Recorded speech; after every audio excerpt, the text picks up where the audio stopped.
Good evening. Welcome to Freedom Podcast of Sakartvelo Insight. We are very happy to host Hanna and Jonas today, the bicycle, the ecologists who bike for biodiversity, and they have been they spent now 9 months on their way from Germany to Georgia. Is it correct? 8 months. Maybe you tell us about your background first, and then we go to the travel, to the journey. Yeah, we're both ecologists, as you mentioned. We both studied ecology and nature conservation. Then we got to know each other working for an NGO in Austria, where we worked until spring this year. Then we decided to quit our jobs there and to go on a journey, because we worked for many different projects, mostly EU funded, so with partners from all across the EU.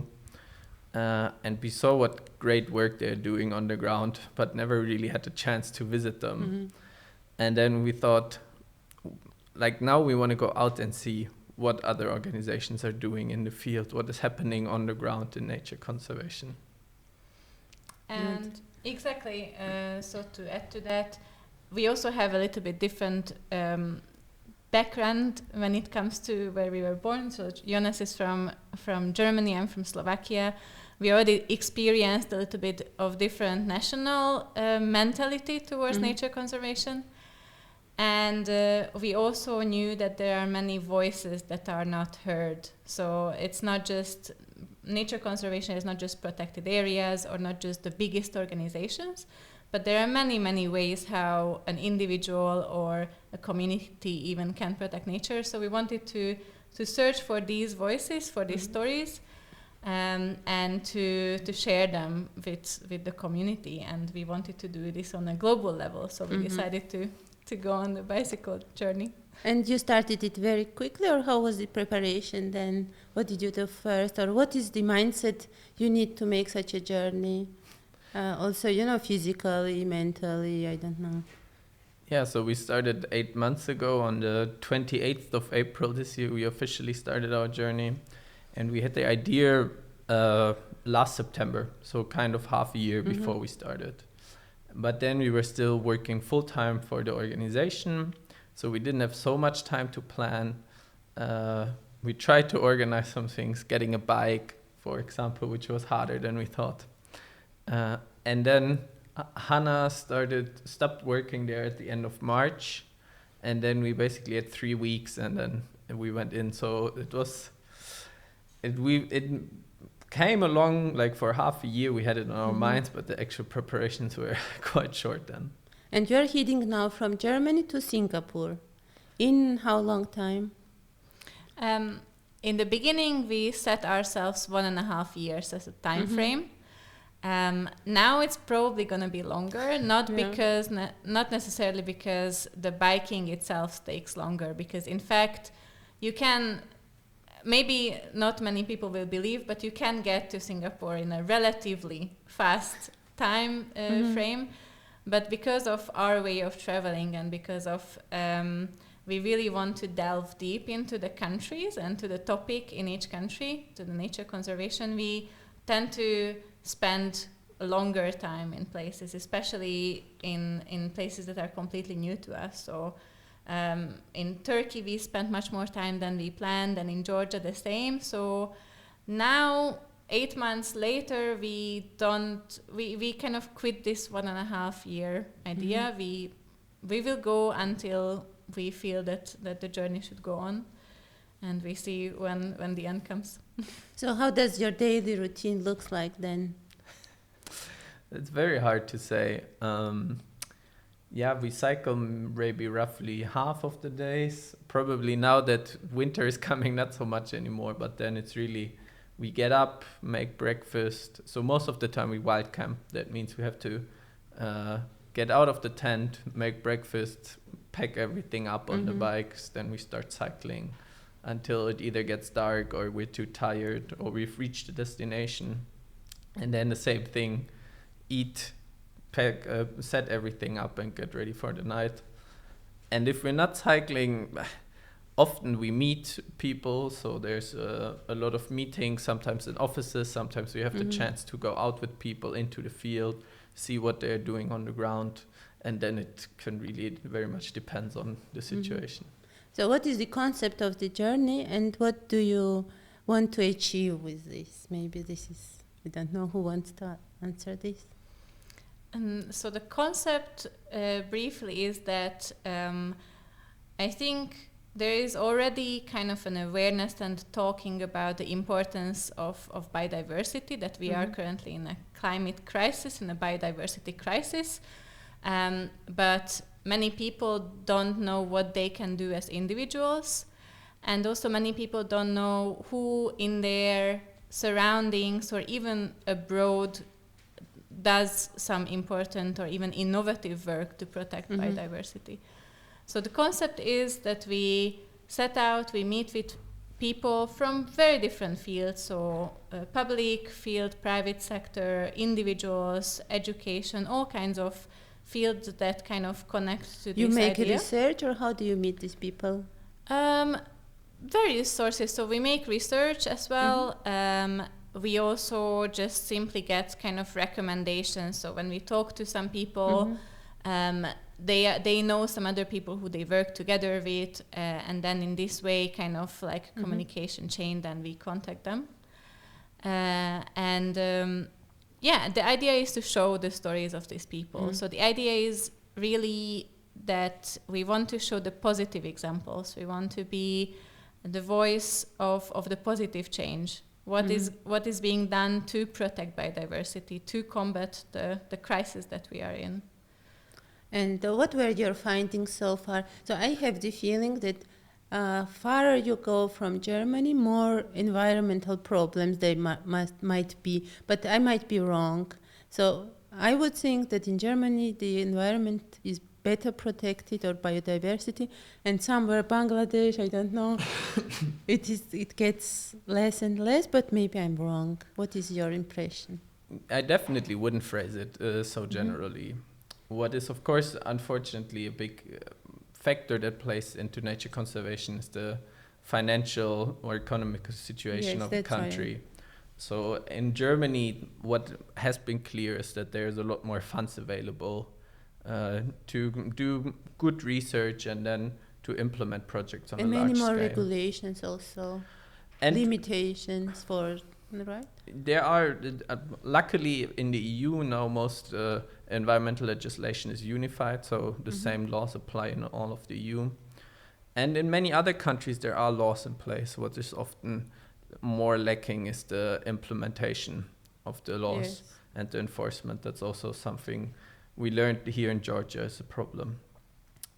But in Turkey, the last country we've been in, in Georgia, for example, we find much more pristine nature than in Germany. So there is a lot more still there that can be protected, a lot more value.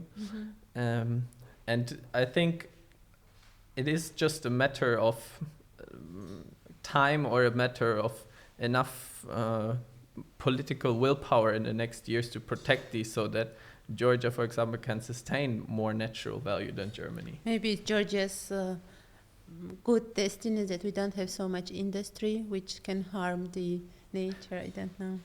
What do you think? Yeah, that's definitely a big topic. I mean, when we talk about the environmental situation in Germany and in Bangladesh, as you mentioned, then we also have to take into account that Germany outsourced all its dirty production, all the dirty industry, to third world countries where environmental regulations are not so strict, and people are more desperate to earn money than protect their own nature. And that's still ongoing. So it's not just the past, that's still ongoing. So many of these countries that maybe other countries look up to are kind of greenwashing also many of their activities and outsourcing into other countries. So you started your journey in Germany. Then which were the countries you traveled so far? From Germany, we went to the Czech Republic, and then we crossed into Austria, then Slovakia, Hungary. And from there, we went towards Romania, crossed the Carpathian mountain range, and there in Romania, we hit the Black Sea. And then this kind of longer section of the journey with the Black Sea continued, because from Romania we followed the Black Sea coast down through Bulgaria until roughly about Istanbul.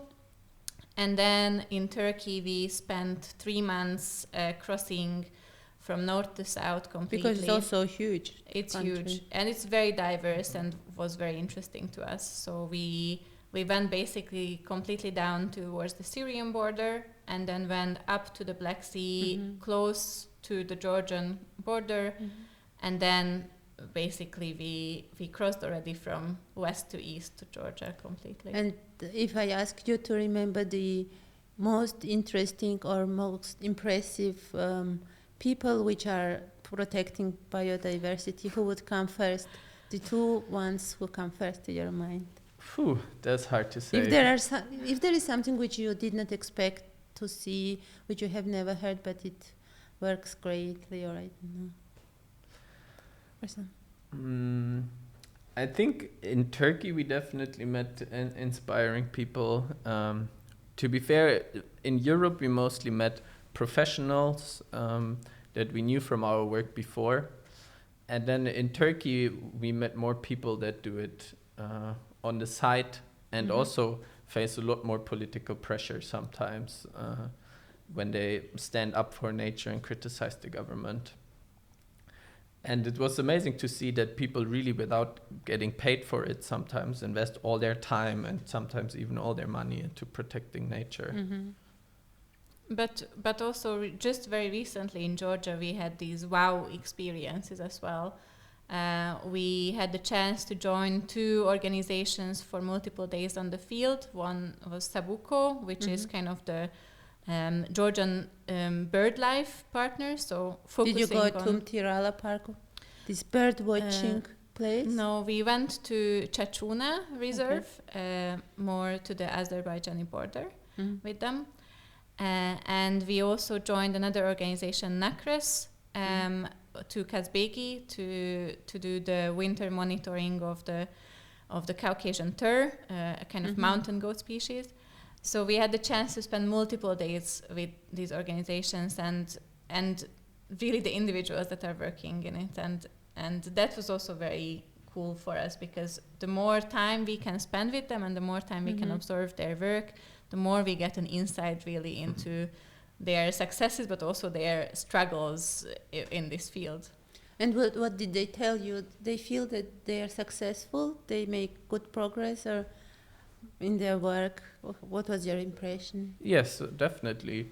Of course, we learned a lot about Georgian history, and especially since the collapse of the Soviet Union, how the country has developed, and that it was really hard times in the 90s and still 2000s economically, and nature suffered because people simply had nothing to eat or no fuel to heat their homes, so they had to cut down forests and hunt animals almost to extinction.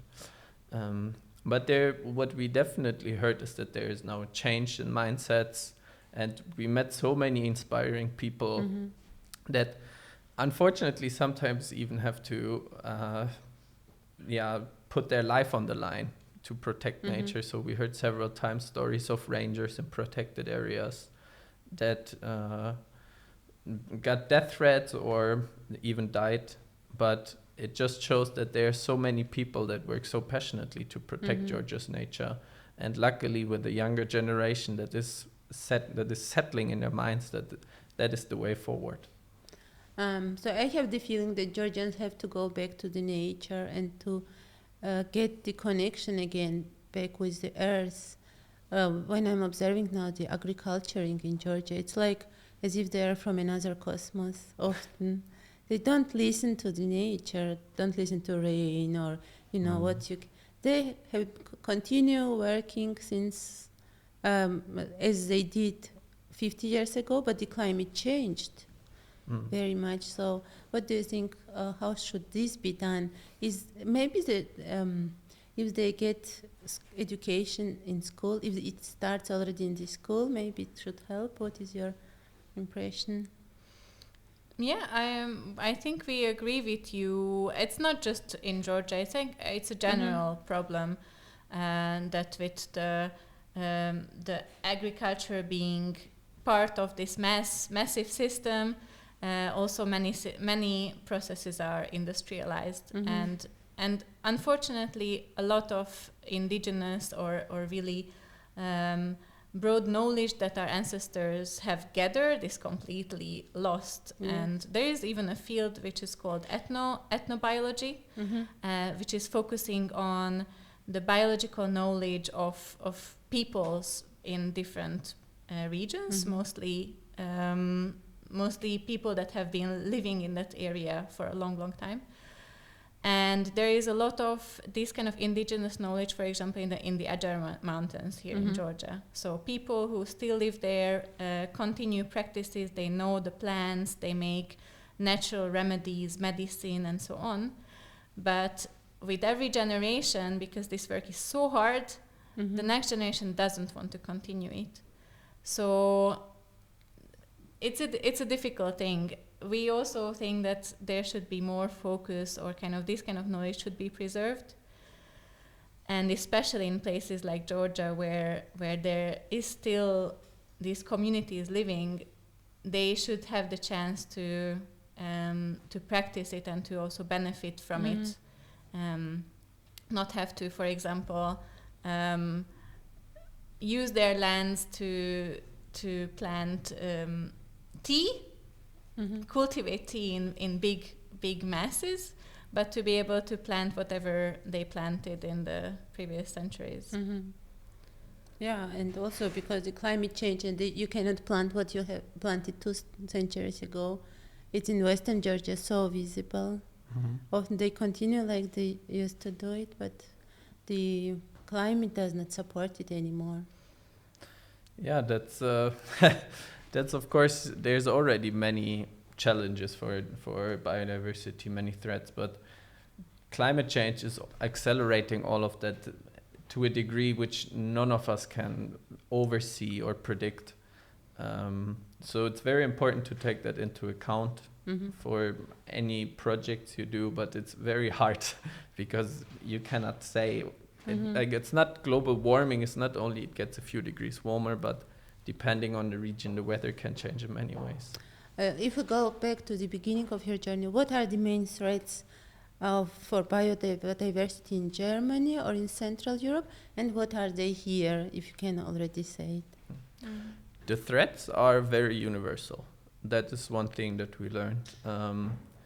I would say the main threat is that people, or in general, that our system puts economy above ecology, and that many systems are just set up in a way that exploiting nature leads to economic benefit.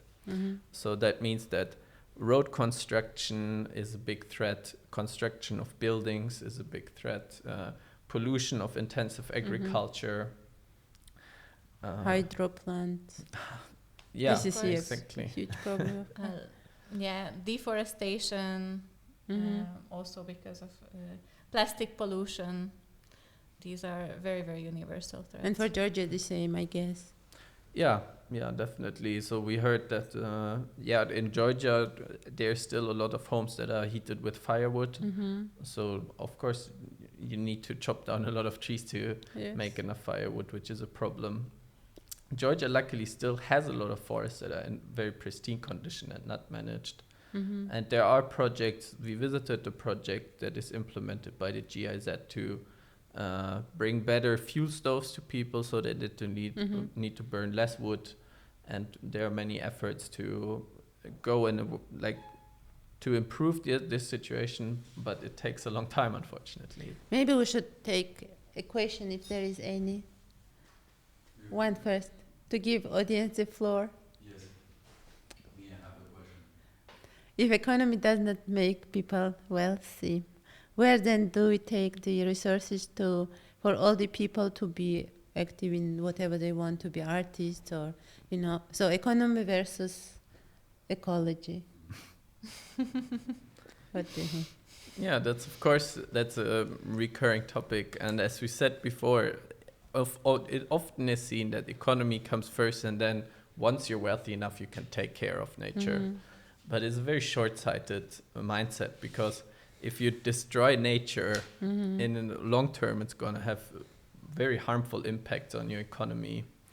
So what was especially hard for us to see in Turkey and in Georgia is that many mistakes are being done again that have been done in Western Europe and Germany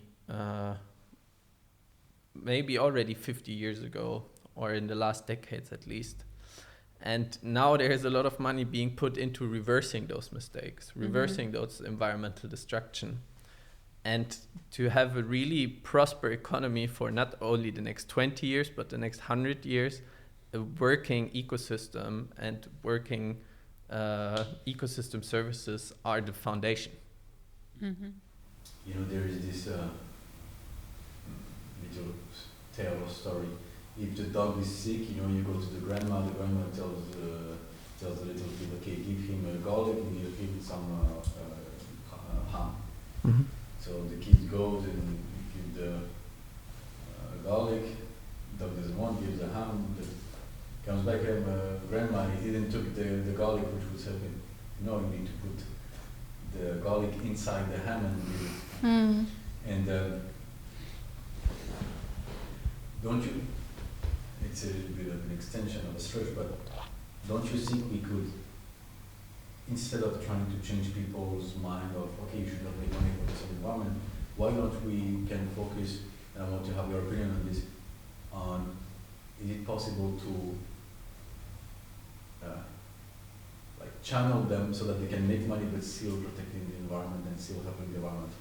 Have you seen some projects or some things or what is right where people are actually getting wealthier by creating optimized systems, or is it something that we cannot, if we have one, we cannot have the other, which would be actually dramatic, but I don't know, it's just like you're showing this. In my opinion, no. Like in my, but we are having these kind of discussions a lot.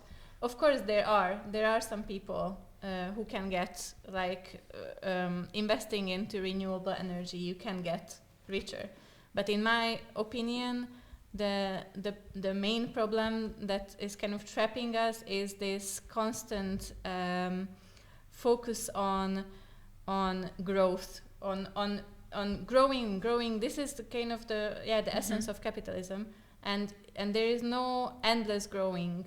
There is no like with protecting nature, because you're always going to extract. You're always going to look at how you can grow, how you can become richer, how you can make more.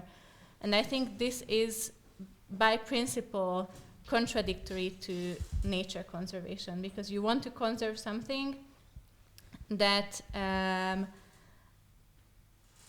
which many of nature's values are intrinsic, are not measurable. So in my opinion, this is definitely a way that definitely like big businessmen and big companies should also go to this direction. But I think ultimately the whole system should change from a capitalist mindset to difficult to say, but basically this kind of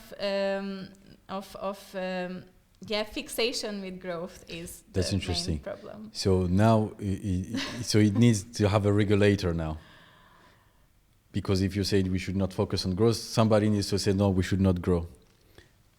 By definition, right? So there are some industries, some fields that grow, that generate money, and there are some fields that don't generate directly money. For example, we are always going to channel funds into education, and it's on the long term we know that it's beneficial, because of course more intellectuality and more education for our society is beneficial for a society, but it's not a direct benefit. And the same with nature conservation. We funnel money into it if we realize the potentials, but most of the time we don't get a direct financial benefit. So basically you're saying that we need more optimization of the energy instead of more energy extracted. So basically with the energy that we already extract, put more brains or put more efforts into getting the solutions, right? That's basically more intellect, right? Yeah. To use one Always unit good. of energy and stretch it to the maximum. And something. My question was more on the who is the regulator, and how do we know the regulator is a good one? That's my question, because that can turn very quickly into very not so good things. Because if we say, okay, now we need to cut your gas, or we need to cut your electricity, then we are starting to be totalitarian. That's the definition, against the will of people. How can we fix this? How do you see a solution for this? Because to me, I don't see the solution for now without imposing something to people. But who is the imposer? And how do we know the imposer is right? Yeah, the truth is, as we said now, the current system we're living in is not, it's very hard to make nature profitable, or to incorporate healthy nature into our system. And it's very hard to change that. So the truth is, we don't have an answer to how we can fix all of this. What we on our journey want to focus on is small solutions. So also where I was nodding before is because we met a lot of projects that try on a small scale to provide livelihoods to people, to show them that you can live in a nature-friendly, environmentally friendly way, and you can generate an income from that. And that always starts with education. So education is always key. You have to bring into people's heads, and preferably into young people's heads, that we have to protect nature. Otherwise, we can be as rich as we want for a short amount of time. It's going to collapse eventually. And unfortunately, big meetings like the climate summit or the biodiversity summit that just happened, They're fraud. yeah, they fail to provide any real results. They say we have new goals, we have new commitments, and then they break those commitments and say, but next time we're gonna stick to those commitments. And they come to the conference with private airline and private jets and stuff. Exactly. Yeah. They are very hypocrite. Okay. Yeah, so that's apparently that's not working. So also seeing that, we thought, okay, we want to see on the ground, on a small scale, what do people do? And there it does work. Unfortunately, not yet on a super large scale, not for many people, but on small scales. In some projects, it does work. Don't you think it's just the cycle of life? Like, the flood before Noah, we went crazy, and then don't you think it's just inevitable, and that just we are just at this time the tipping point where there's no because in that case no matter the effort, is just part of a cycle. It's a very philosophical discussion because, of course, there is a mindset which is also a very valid point, that not a human-centric mindset. Like if we look at the whole lifetime or whole of the planet, of the Earth, and I hope I can describe it well. So we basically align it with, let's say, 1 year. So let's say the planet has been existing for one human year, 365 days. Then humanity itself only appeared on December 23rd or something like that. So very late. There has been so much time before us, and there is going to be so much time after us. But with or without us. With or without us. And there are many people who say this, that nature is gonna return, and you see that in places like Chernobyl or places which were abandoned by people, that nature doesn't stop existing there. But of course, our goal as humans is not to drive us as soon as possible to the extinction. As Jonas said, there are many negative and kind of devastating things happening on the planet, and if you look at these world leaders who have their empty promises, then we might think, okay, what are we supposed to do? We are just turning crazy. But there are many countless initiatives that are doing good work locally, really driving positive change, and And the fact is, we may not be able to protect today's nature, but we might be able to protect tomorrow's nature. And that's what we should think about. We should think about what's going to be tomorrow, what's going to be after our lives, and what's going to be after even our children's or grandchildren's lives. Do you see the use of technology as a pros or as a con? I don't think there's a clear answer like technology is good or bad. I mean, regarding ecology. Ecology questions. Yeah, but also there's no clear answer. First of all, of course, technology needs energy. Creating energy needs resources. Not everything should be over-technologized. You know, you don't need a gigantic flat screen everywhere in the city or in your home.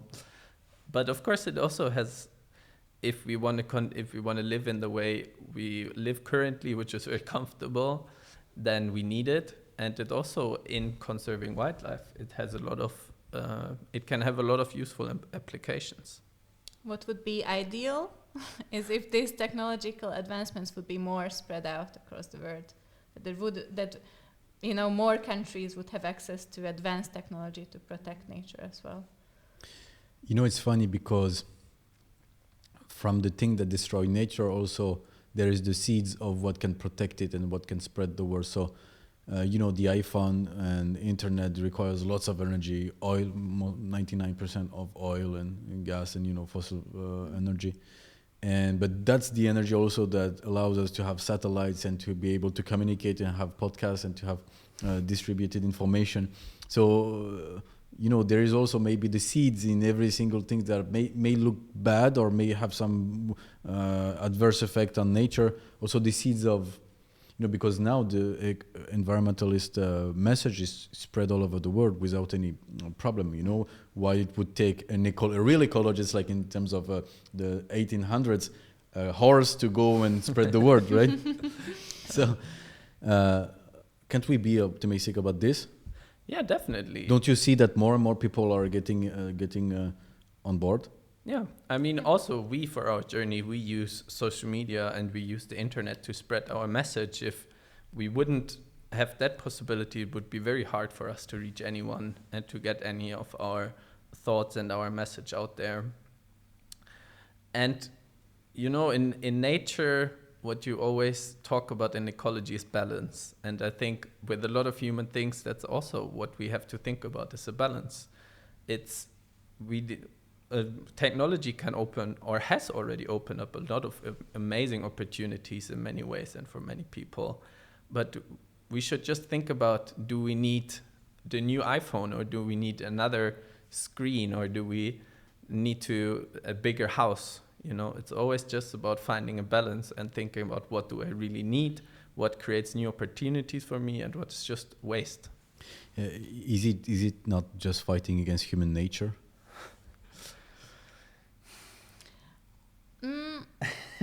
I think it is there are many people that make the case that it's just human nature to take, and you can see that during history that is a thing, but I don't think it's like human nature is not something that is just set in stone and cannot be changed. That's why education is so important. I have a very interesting question, at least for me. How do you correlate the loss of spirituality and the quest for materialism, more things? How do you correlate those two things? Because it seems that they come at the same time. What do you mean that they come at the same time? I mean, this quest for more material comes at the same time where there is less and less spirituality. Phew. That's an interesting. I'm curious to see the answer. I mean, spirit, it's really a broad topic. But you can really get your opinion. I mean, give me what you think. Really, of course, you have to define spirituality first, and you think about religion. And then, I grew up Catholic, and when you look at the Catholic Church, they started hoarding gold and everything they could get thousands years ago. So I don't think they that's an example that spirituality or religion and waste or materialism are not necessarily two opposites. Okay. Yes, it depends on how you define spirituality, and I don't know. Maybe there is a better way to put like a better antonym to materialism, because many people are not spiritual in the way that we maybe frame this word, like not religious, but are against this broader idea of like they are not materialistic people, or through education, through technology, you realize that there is a way to live without those things, and you go into some, I don't know, you seek happiness in other ways. So maybe that is spirituality. For other people, is just, for example, being in nature. Is that spirituality if you're not there to seek some higher, I don't know, existence, or not to pray or so, but just to enjoy your environment. So, yeah. I think what we definitely discovered on our journey is what is important for nature conservation is the connection of people to their home and the land they live on. So where we met the most passionate environmentalists, the people that fight the most to protect local biodiversity, is where the people have a strong connection to their home and really feel a spiritual connection maybe, or some kind of other connection, and feel like it hurts them if the nature is hurt. Yeah. And that's, I think, something that is very important, that we have to strengthen local communities, because they are the ones that are really passionate to protect their land and also know how to protect it, that grew there for thousands or hundreds of years they've been living there. They know the area, they know how to sustainably farm or use resources. And unfortunately, as people move more and more into cities, a lot of that gets lost. What are the things that you're doing at your individual level, apart from this, which is a large-scale project? But when you're back home, how do you live? What are the things you're taking care of? How do you make sure what are your habits, little habits to help? Yeah. I mean, we are not perfect people, and that's it. Protecting nature is not about showing that you're an absolute perfect human, and it's also not about, I don't know, like calling out another person for, I don't know, taking a flight. But we don't really fly. We don't buy things so much. We buy food and we spend money on things that we actually need. But we think twice before we buy something, and we really evaluate whether we do need it or not. And I think what I said before is to just, when you want to buy something, to think about, does it really create value for me? Does it give me a new opportunity or something? Or is it just because I'm bored, or because I just want something new and shiny, If you really have a use for it, buy it. Otherwise, just don't. And what is also important is to get a connection to the place you live in, to value the nature there. So even if you live in a city like in Tbilisi, there are plenty of green spaces around. So I think it's important wherever you live to just go out into nature. It doesn't have to be far away. It can just be some green space close to where you live. Get a connection to the place. Maybe find an organization where you can be active. There are so many organizations that do great work with locals in all kinds of places, so that you just get a feeling that you feel good, and that you also get a feeling for how the nature is doing. Overall, you how do you feel about this whole thing? You're optimistic? You're pessimistic? Well, we talked about now that there are many systematic things that are a big issue, and when you look at what's happening at the top level, it makes us very pessimistic often. And unfortunately, as nature conservationists, you often talk about the negative things. You're constantly fighting to conserve something. You don't improve often, you just try not to get it, like to keep it or not, just to make sure it doesn't get worse than necessary. But we met so many amazing people, and we saw so many small successes that we do think once this turns kind of from the minority into the majority, so if enough people are convinced that this is the way to go forward, so I'm sure it's going to happen, then we will then we will have a big change and we will head to a better future. I just hope that then there's still most of the nature left, most of intact nature left. Yes, I share the same opinion. So in this path might be long, and it might mean that we are still losing species go extinct and habitats disappear, but we will get there, and not 100% of humanity, people alive on the planet at that moment will agree, but if enough people live that way, then at least we can protect some of the planet, and that's the goal. The goal is not to revile the whole planet and diminish all the advancements that we achieved, and no more large-scale agriculture and no more whatever farms. The idea is that a bigger percentage, let's say 30% of the planet, should be nature, and it is a fair request, because it's also for us, and 30% is not so much, because we are using so much land for things that not sustainably. So 30% is actually a pretty reasonable amount, and I think we will get there. Mm-hmm. Anyway, the nature will win. It's not an equation where we can win and then nature lose. It's like either we are with the nature, or there's only nature at the end, right? Yeah, of course, we cannot destroy nature. Humans are part of nature, and nature is incredibly resilient and happens on so many levels that it's impossible to destroy. The question is just, for only basically a few decades now, we've been heading steep downhill when it comes to the condition of biodiversity and nature. And the question is just, how long will it take us to turn around? Because I'm sure we will, but the question is how much nature, how much intact ecosystems, how much species are going to be left once you reach that tipping point where nature is starting to recover again, and how much will humans have suffered at that point? Because millions are already suffering, and it's only going to get worse. Mm-hmm. So now to come back to the earth,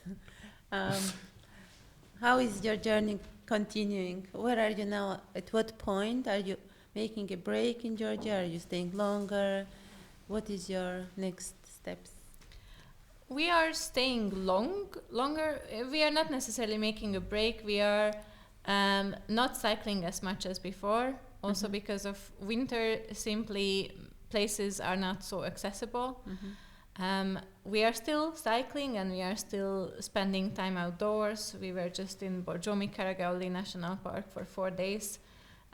So we do like winter, but of course the traveling in our way is a bit more difficult in these temperatures and these conditions.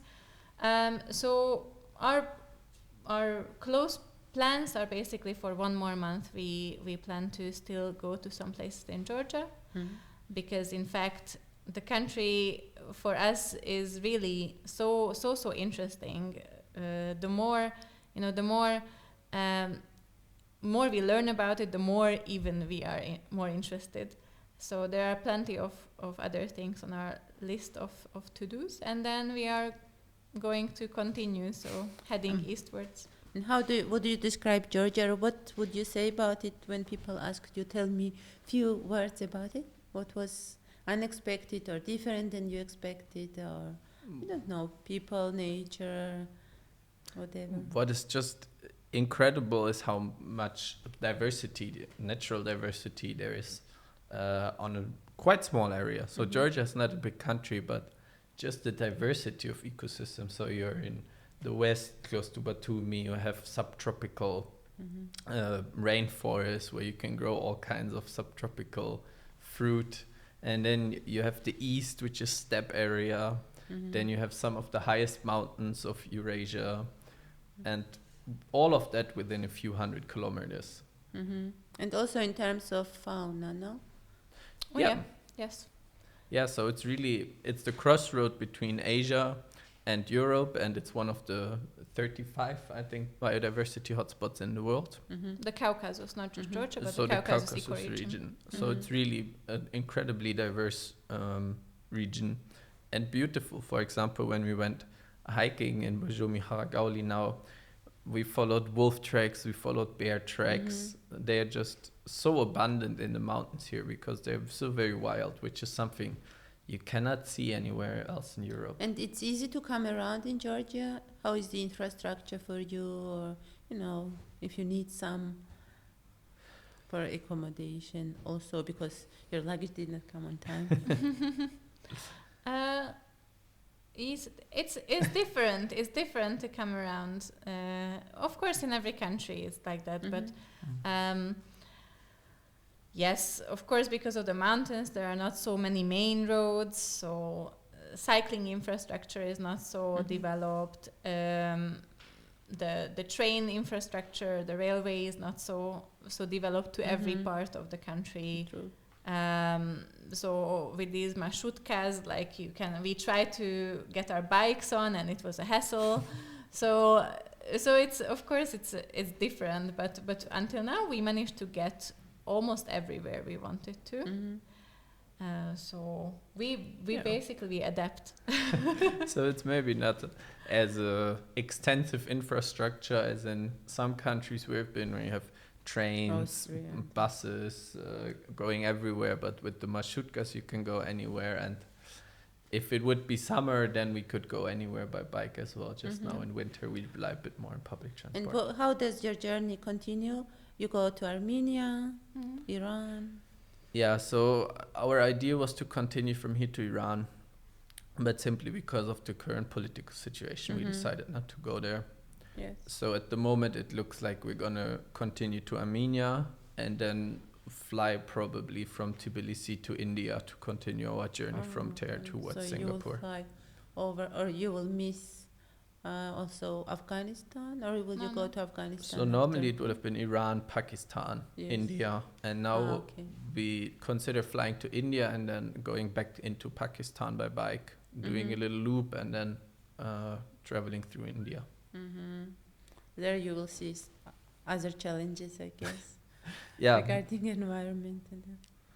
Yeah, and it's just like we were very excited to come to Georgia before. Now then the next big chapter is going to be India. It's going to be very different again.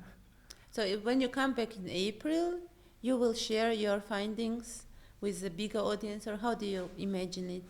Or you will just use it in your work? There are many ideas. We have countless ideas. After we end this journey, it's gonna be this second chapter of processing. So we have a lot of material, a lot of photo material, a lot of video material of the nature and of our time with conservationists. So we want to process that, and those kind of material will maybe land in some kind of documentary. Are written, so we also write articles on our website about these nature conservation visits, which maybe we have the idea to comprise into a book. But the main way how we can raise awareness and share our findings is going to be through talks like these, talks among in schools, among bigger audiences. So this is going to be probably a big way. Like, on one hand, we want to promote these stories, the nature conservation stories, and on the other hand, we just want to promote adventure, people going on adventures. And it doesn't have to be a bike trip around half of the world. It can really just be some local adventure that you want to do, preferably in nature, because it's really the coolest thing you can do. So we want to also promote that kind of, adventure mindset. So you're still well motivated to continue this trip? You are not tired, or you No. don't question your At plan. the moment, we're very excited to continue Mhm. our journey. To be honest, our first days, or okay, so I have to start earlier. So basically, in the first 7 months of our journey, or 6 months, we had great weather. You know, we started in Germany in May. We had already good weather. Then we continued further south. Basically, didn't have any rain for half a year, and then we arrived to Georgia, to Batumi, spent like a week there catching up on some work we had to do from Turkey, and then got into some bad weather, and there had a little down. You know, it was becoming winter, and it was not so comfortable to travel with the tent anymore. But now we've overcome that. We're very excited to enjoy the winter here, which has so many beautiful views and beautiful sights to it. And then we are very excited to explore probably India after the Caucasus. And your next trip would go to Africa, or you are not sure what comes next? I mean, who knows what comes next. Our heart lies with doing conservation work. So it at the moment is not our main idea that we will cycle for the rest of our lives. Yes. But we are definitely very excited about Africa and South America. And as you say, like, you could go to any direction from where you are and you would find interesting places. So for now we are focusing on this journey, and then who knows. And when you thought about coming to us, you had a message to spread. Did you think of something special you would like to say in this podcast, for example? Yeah, I think our message is really just that biodiversity, even though it's a global issue, is protected on a local level, and that everyone should value their local biodiversity. And if somebody's interested in doing something to protect it, there are so many opportunities out there to support people financially, or to get active yourself in a small organization that is doing something locally. Yes, that's a very important message to everyone, that there are several ways how you can really protect your environment. One is really to volunteer. We have met in Tbilisi many organizations that welcome volunteers, and with simple Google search, there's countless places which would need some help, some human power. There is also just what we talked about, just review your consumption patterns, really, now with Christmas, review, I also have so many patterns of behavior that I'm sometimes realizing actually this doesn't make sense.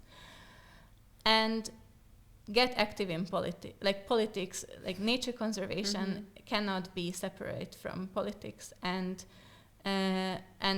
unfortunately or fortunately, many of the big changes have to come from above. So politicians are there to represent the society, and people have to voice what they want, and I think that's very important. So also for people in Georgia to support and to basically support politicians, or get active in politics themselves, to really build to support people or a party who has this green program and who wants this kind of green development. I think we don't have the Green Party anymore, or it's very, very weak. And it's all in hands of civil society, not politicians. Also, we had this big story with the water plant to be built around Kutaisi.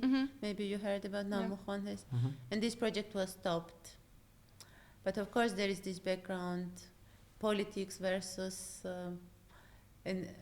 environment, because we wanted to become politically independent. energetically independent through this and many other hydro plants. So I don't know if the population will always win in this fight, but we try.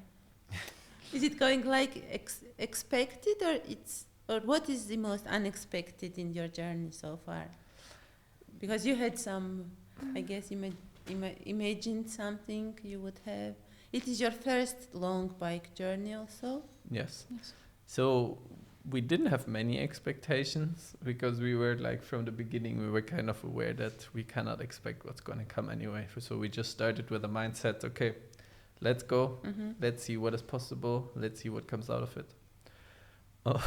What is definitely unexpected is how long it takes, how much time we spent in each country, because we meet so many interesting people. You know, in Turkey, through Europe, we still had kind of a clear route, a kind of clear itinerary, and quite early on knew which organizations to meet. And then in Turkey, we didn't know anything when we started and just did it on the fly. And then it just turned like one suggested us the next person to meet. So we planned to stay 1 to 2 months. In the end, we stayed 3 months.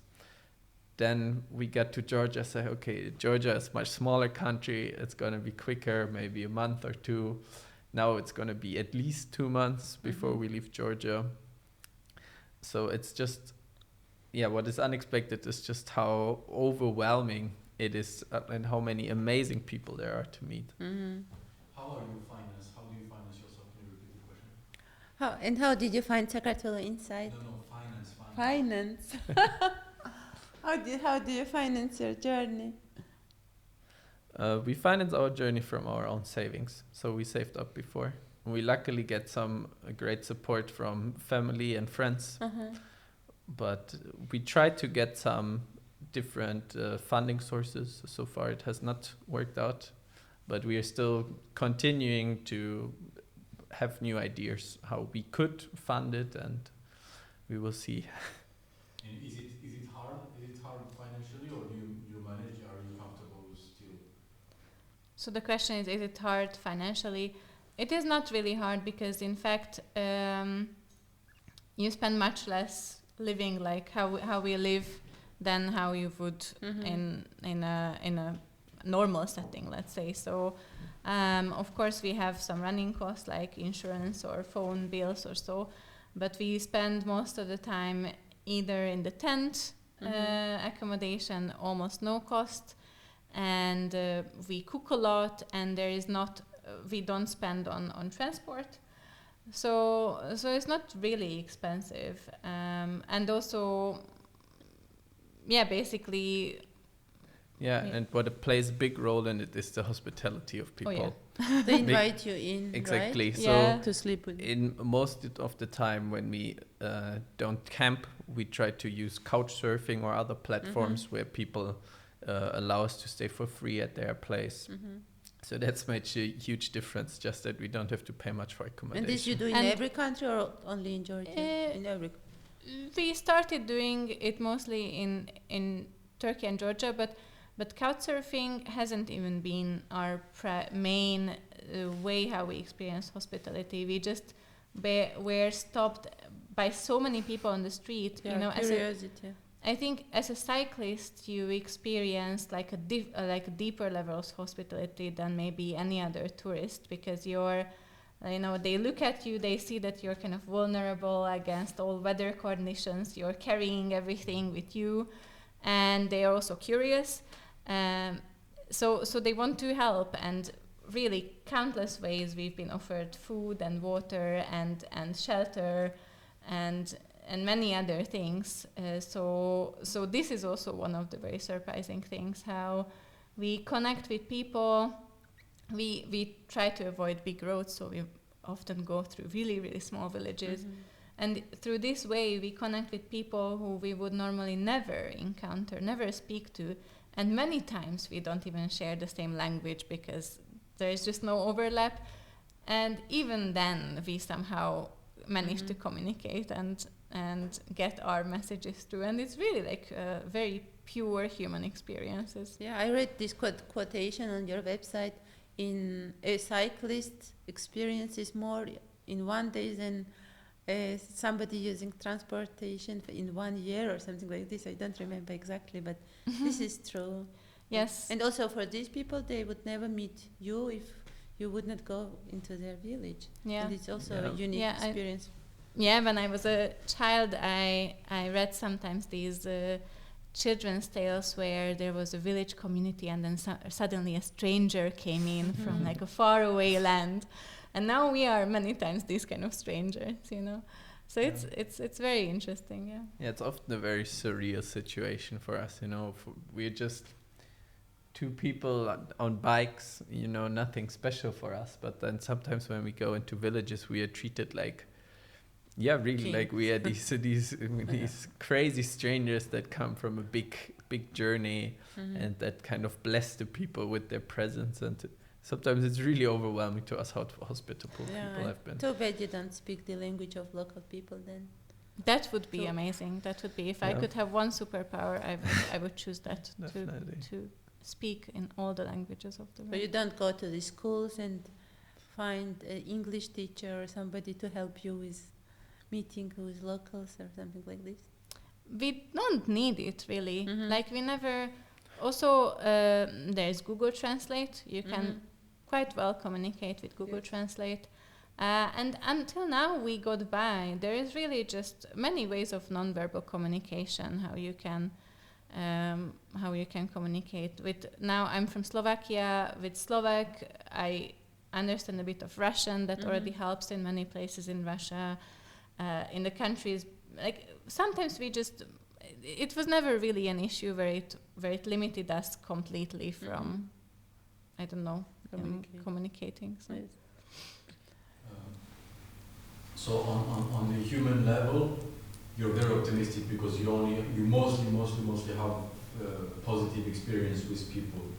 So you have faith in humans, because otherwise you wouldn't even do this starting this journey, knowing that you would be maybe in some unsafe situation that could, happen. So you still that deep down, you still have big faith into humans. Yes, we have big faith into humans because we have been the vast majority of all interactions we've had were amazing, were much kinder than we thought, and many times we get the question, aren't you scared or something? And we're not scared in nature because nothing in nature is out to kill humans. So that's also like an important message, that you can sleep in nature, that you can go wherever you want. And you don't have to be scared that something is coming after you. Of course, there are some animals where you should, in some parts of the world, that you should be careful of and stick to some guidelines, but otherwise everything is very safe. And also with humans, people ask who do you trust and who you don't, but we didn't have any reason so far not to trust anyone. And really interactions have been, the vast majority of interactions have been much more positive than we expected. And are you vegan? No. Also, just on that note, that also about this question of trust, like we get the question like, how do you know who to trust? But the question can be reversed, like we are also complete strangers, and those people who welcome us in their homes, they also basically grant us their own trust. So it's both ways. It goes both ways. And about the diet, like I started this journey as a vegetarian, and I am still mostly a vegetarian, but there have been several times where I ate meat, because in the end, in these situations where you're welcomed and you're you're offered something that was made with love, these kind of things don't matter. Luckily, we are not allergic to anything, and then any kind of preference beyond that is secondary to this kind of sharing a meal and getting to know somebody. Very cool. Very cool. So last two messages you want to give to those who listen. Follow Huh? you will share their page. Yes, tell. Where people can follow their journey. Yes. So tell us the website where people can follow your journey, read your articles, follow you on Facebook, Instagram. Exactly. So we are on social media, biking for biodiversity with the 4 as the letter 4, or on our website, bikingforbiodiversity.org. And on social media, it's a bit more light content, some just stories from the road, and some content about the nature conservation. And then on the website, people can find more in-depth articles about the projects we visit. So if anybody's interested. And how are your roles distributed? You are both writing, or who is the writer? No, we're both We writing. are both writing. sharing everything. Sometimes I wish that the cycling would sometimes Jonas do the cycling and I would just like sit. But we are both doing everything basically. It's completely equal. To be fair, the social media is more Hanna than me. She definitely has a better hand for that. But in general, we share all the tasks. How hard was it on your organism, on your body? Did you lose a lot of weight? We thought, so the question is how hard it's on our bodies. And that's maybe one thing that was also unexpected. I thought we're going to get fitter throughout the journey. Like lose weight and become like leaner. I mean, we were already doing a lot of sports, so there was not like a big transformation. But we thought we are going to notice more change on our bodies, which we didn't, which is, I guess, a good sign. I'm sure that we gained some specific muscle that is useful for biking, but overall, it's not. In our opinion, it's not as difficult.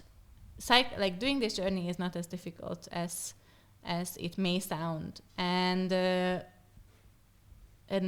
I think everybody should do like a multi-day biking tour actually, because it's very, very cool. No, it doesn't have to be like it's just a few days to a guest house and then back, because it's very nice to be on the bike, and it doesn't have to be strenuous and doesn't have to be very demanding, but it's very nice to be outside, and it's actually one of the least kind of demanding sports on your body. It's much less demanding than hiking or. But you have very good bikes, I guess, with many speeds and mine. They are good bikes, so sturdy bikes, but they are not very special bikes. So they're very standard For bikes. mountain up. They have I think 27 gears, which is quite a lot, but we've met people and we've heard of people that cycle the world with this free speed bike. You know, it's really not about the equipment you have. And that's also part of it, you know, you don't need great equipment and you don't need to be super fit to go on a long journey. You really take it just hour by hour or day by day, you know. You don't have to do 100 kilometers a day, and you don't have to go up the highest mountains. It's just important to get out. If you don't have a bike, you can go for a hike. It's also interesting, and you get somewhere eventually. So it's really not about, you don't need great equipment. You just have to adjust to what you have, and you can make the best out of it. There is an old Georgian guy who made a bicycle tour around the globe at least once. Yeah. I don't know if you met him. No, no. I mean there are some people who already. Not many. It's a small community, but there are some crazy people like that. Do you feel that your immune system is stronger now? Did you get sick during the journey? So we did have some health issues during the journey. I got COVID when we were in Turkey, and sometimes, you know, it's just if you are in a lot of different environments, we have digestion problems sometimes. You know, it's just stuff that happens, or you feel if you cycled really a lot in a week, maybe for a day, you don't feel great. That's just things that come with it. But in general, you know, it all passes after a few days, and then it's fine. Yeah, so it's not like we have camped in -10, and I don't know, washed our teeth with frozen toothbrushes, and like I don't know, walked in wet shoes and things like that, and we never got like I don't know, pneumonia or something. Which so it's surely helps to be out in fresh air so much. And how does being in a biome, being two, is an advantage compared to being just alone? Because, you know, if one of you is sick, then both of you have to stay, but still being together maybe would provide some benefit. For us, it's definitely a huge advantage that we're two people and don't travel alone. Because you're not alone, that's the main thing. So you're definitely much less lonely than other cyclists. We have met other cyclists that cycle alone, and for many people it also works great. And you can, of course, meet people all the way. But for us, especially what we're doing, meeting conservationists, having really deep conversations about nature conservation. There's just so many things that are going on in our head, and it's just great to have somebody to talk to about everything that's happening, all the experiences you have, you know, and just also see a different angle from everything, you know, what you take away from a conversation, what sticks in your mind, in your memory about a specific day or something. And it's also very good to share the happiness, share the successes, to have somebody who experiences the same, and also to share the burden. So when one of us is down for some reason, either health, then the other person can take care of some stuff, or also just mentally, if one person is a bit drained, because that also obviously happens as a natural thing, then the other person can be there. So it's just nice to share this kind of experience, all its aspects. It's always nicer. And it also, I think, makes us, let's say, post less on social media probably, which I guess has that kind of aspect. It's not like we could post more and then, I don't know, but it makes us post less because we don't have this feeling or this need that we want to share every aspect of our life. So I think it's also has this healthy effect. Yeah. Great. Thank you very much. Admirable, yes. Huh? It's admirable. Yes, very brave, very courageous. Thank you. Wish you a very good road, continuation of it. And yeah, we will stay tuned. We will follow your journey and hope you have good luck on your road. And All right. thank you for being with us. Thank you so much for having us. Thank you so much for the chance, the possibility. Thank you.